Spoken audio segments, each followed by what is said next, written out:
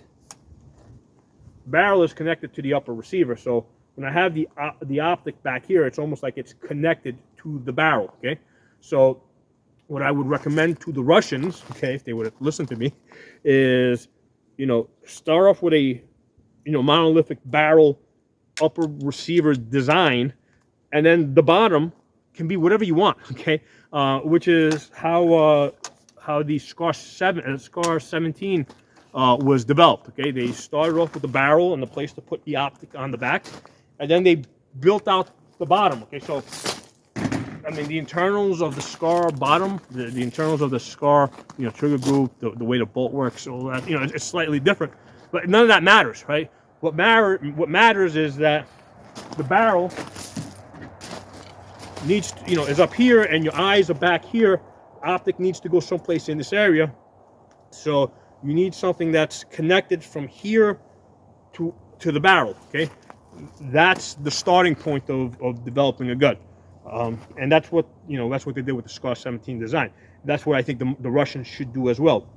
Now initially, it doesn't have to be an upper and a lower. Okay, the original prototypes of the AR as they were developing it was more of a front and back. The front slid forward.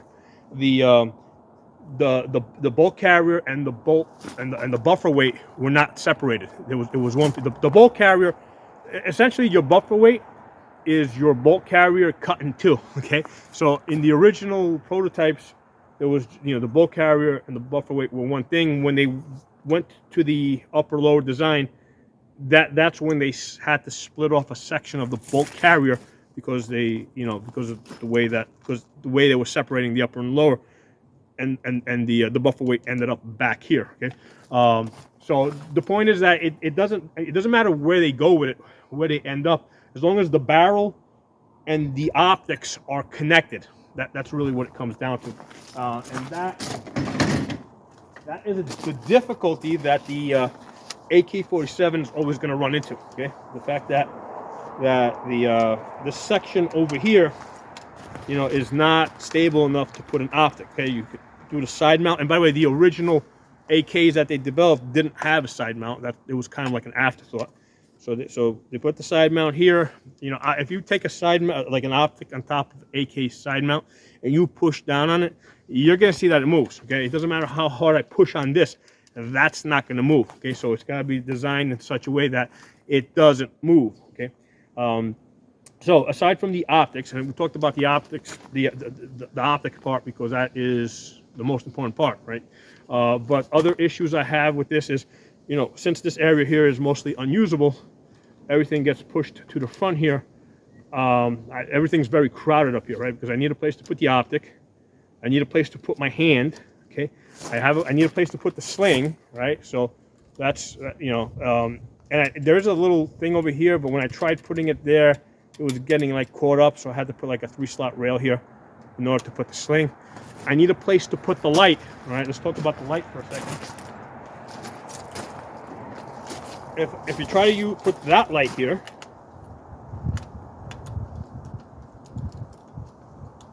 and it has to go on that side because my sling is on this side, and if I don't put it on that side, the two are going to get tangled up. So now, if I got this light here, where do I put my hand? Okay, forget for a second I gotta find the place to put a pressure pad, right? Because I can't get to that button up here, right? I can't get to that button there.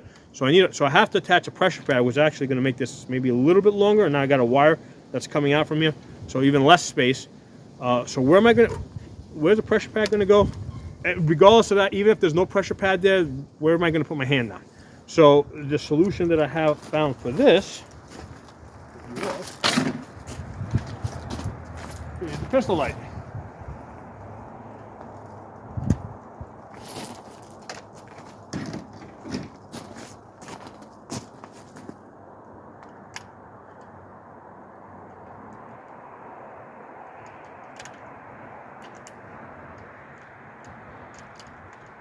There you go.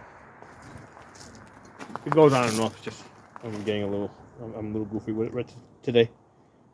There we go. There we go. So this is something that kind of works. Okay. So with this, I can activate like that. Okay. The only issue I have with the pistol light now is that with the switch here, it's really easy to get like an accidental discharge, or accidental light discharge. Okay. Because this is going to get easily hit over here, so that's why I don't like it. With the AR, get away.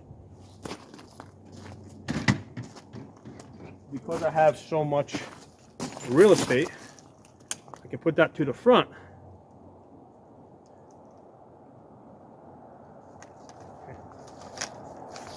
All right, and now my hand is not crowded, right? So basically I can normally hold this here. If I think I'm gonna be using the light, I can use that over there. If I don't think I'm gonna be using the light, I just get my hand way back here so that I can't, you know, which is my normal spot. You can see where I got the 3-slot rail over here. So there's less of a chance I'm gonna accidentally hit that light. I mean, this isn't the best place. If accidental light discharge was really a concern, I would put this light on the side with a pressure pad up here somewhere. Okay, if accidental light discharge was a concern, if it's not a concern, if it's like a you know, more of like a self-defense type of setup where it's your own house, you don't, you know, you could just use this light, it'll work just fine. Okay, so with this setup here, this works good. I got magnifier here, red dot here. I usually put a lot of times I'll put flip-up sights in here, right? So rear sight here, front sight there. For an emergency situation, I get hits out to 100 yards with that setup, right? So for 100 yards, sights, front sight here, rear sight there. And then let's say my optic fails, right? I got the backup sights. At my convenience, I keep an Allen key over here so I can remove the optic, and then I can move my my flip-up sights to wherever I want to move them. Okay, so this is a good parking spot for your flip-up sights. Okay, so with the AK, we're kind of stuck with this, right? That really should have been a Picatinny rail.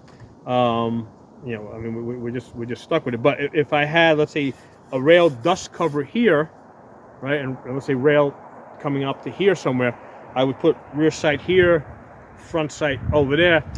You know, on the dust cover, again, even though it's not going to hold, you're not going to get 1 and 2 MOA groups, but you'll get good hits out to 100 yards. So for an emergency setup, that's really good enough. Okay. And the other thing is the magazine, right? With this, it rocks in. So even somebody like me that's very familiar with this will sometimes screw it up. And even other people that say that they're experts with this will sometimes screw it up compared to this, in, out. The chances of screwing this up are a lot less, okay? So these are all reasons. These are all reasons why, like, new people coming into the K hobby are going straight to AR-15s. You know, basically, it makes no sense for them to spend twice as much money for a budget AK, where they gotta upgrade it, where they're gonna have issues like, you know, with where to put their optics, magazine change issues.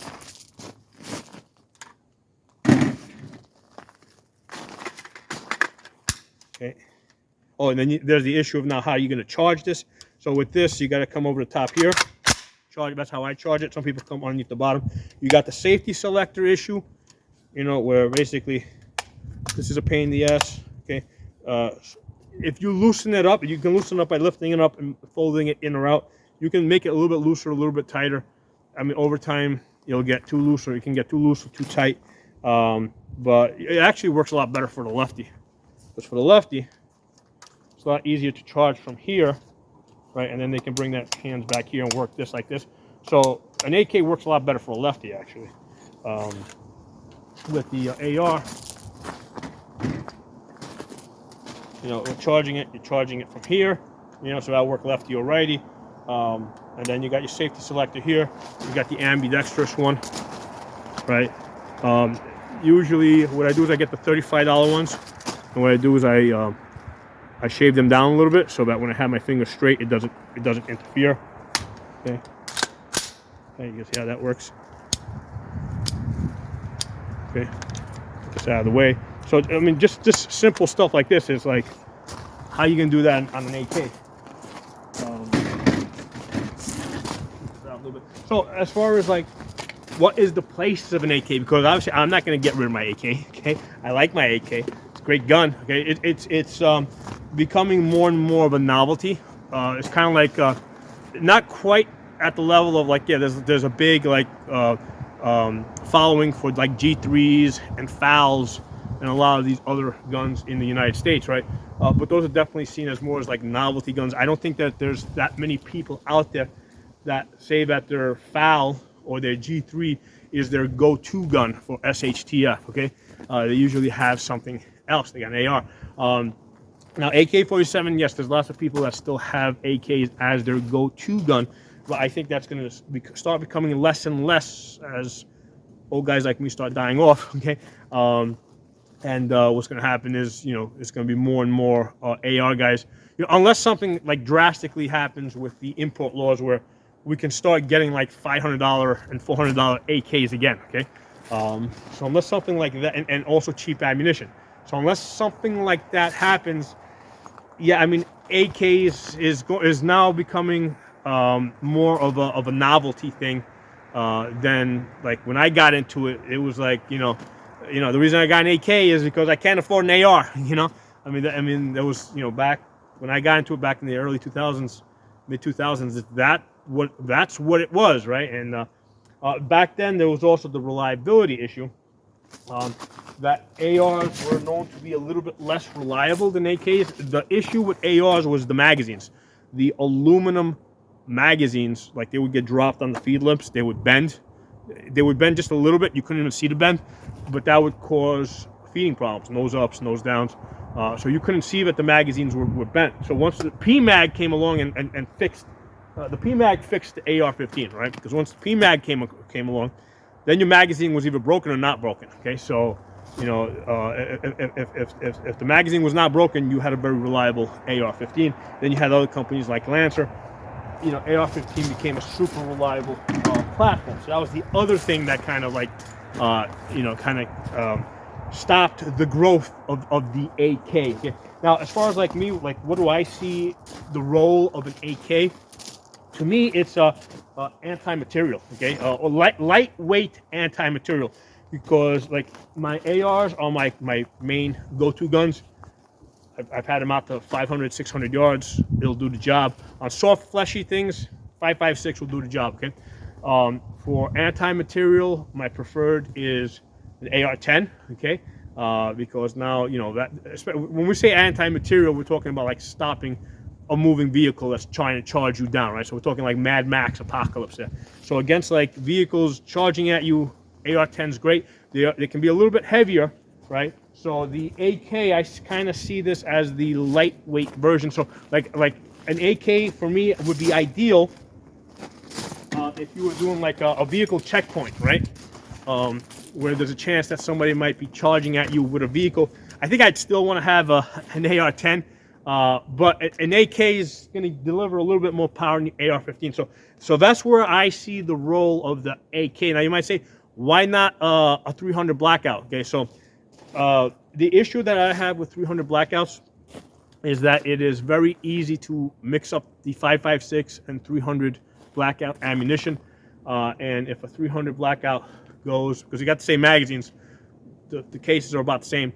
If a 300 blackout goes into a 5.56, you can blow up the gun. Now, it shouldn't chamber, but what happens is the bullet can sometimes get pushed back as you send the bullet home, and in that case it will chamber. Okay, so there's plenty of pictures online of people blowing up their AR-15s with 300 blackouts. I have been at locations where like I've had like two guys shooting side by side AK, this is going back many years now, side by side AK and AR-15, right, going through some drills. Okay, both using steel case ammunition, so it looks the same. Okay, and through the different drills, the AK round accidentally ends up in the AR-15. Not a big deal. It just doesn't chamber, right? It's a much wider case. It tapers more in the back. It will not chamber. We're trying to figure out why the gun's not working, but no catastrophic blow up. Okay, I've had situations where the 5.56 round ended up in the AK. It'll actually fire. Okay, one round will fire, but it won't extract. It won't feed the next round. Again, not a catastrophic failure. If I got a guy, if I'm training like an AR guy and a 300 blackout guy, I want the 300 blackout guy way the fuck down there, right? I don't want two guys side by side. The guy with the 300 blackout, you know, way down there, so that none of his ammunition gets mixed up with this guy. And a lot of times we're doing jamming drills where I'm intentionally jamming the guns and you're clearing the gun out, and what's happening is you got live rounds that are falling on the ground as you're going through this jamming process. Well, no one wants to throw out that ammunition, right? So everybody's going to pick it up and use it again, right? Because it's their ammunition. But if you got the two guys side by side, yeah, you can have, you know, the ammunition go back and forth. That's why I want the 300 blackout guy way down there somewhere, okay? So that's why for me it's like I'm not into 300 blackouts. For me, an AK kind of serves that role, you know, where it's delivering about 1,500 foot-pounds of energy. So for anti-material, anti-vehicle specifically, this would be a better choice. Okay, so that's the role that I see for the AK-47 right now, for an SHTF type of situation. Okay? So let's fire this bad boy out.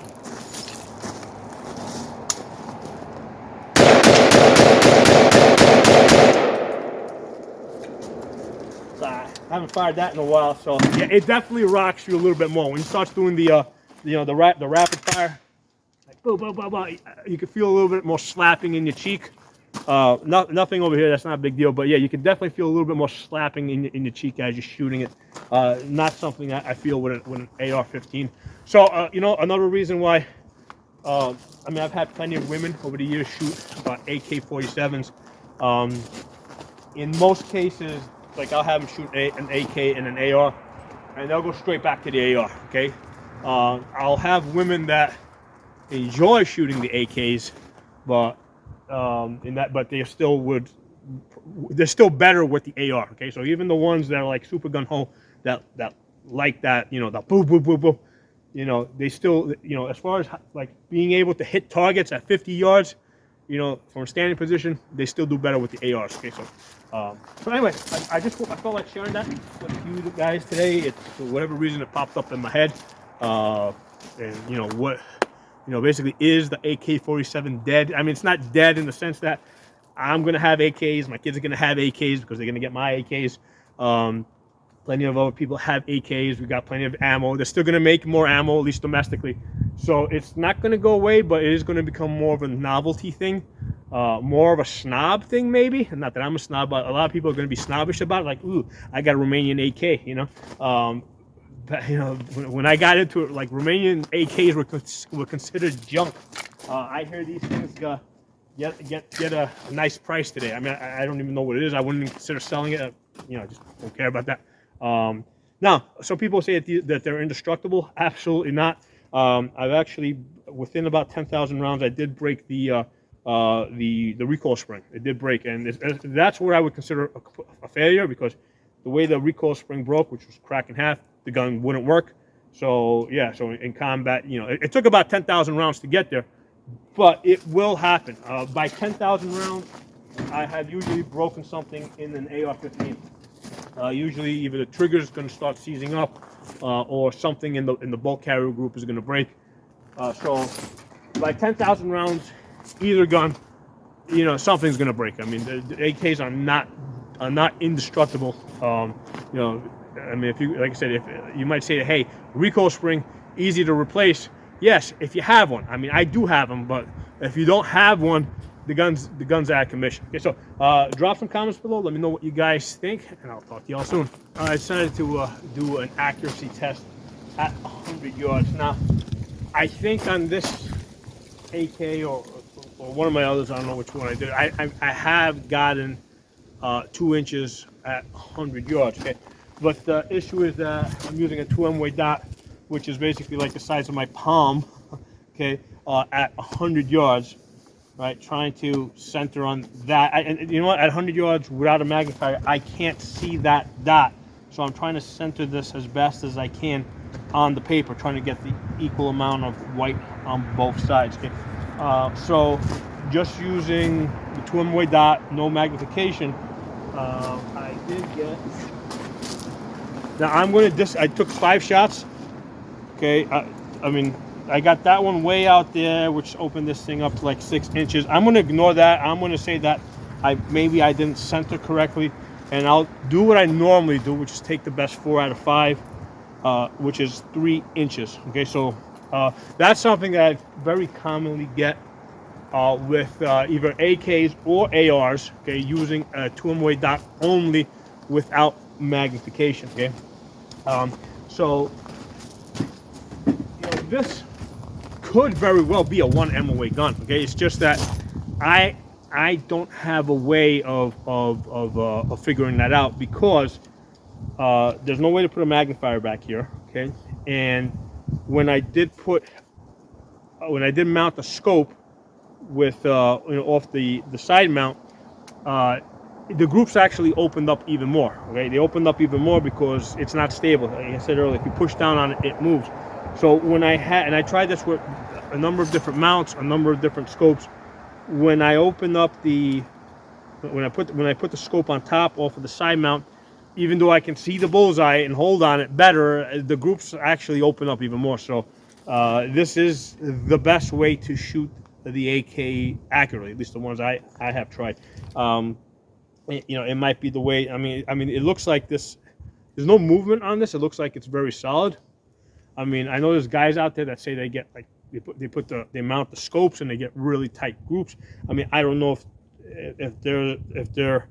the bracket here is better mounted on theirs. I mean, I don't know.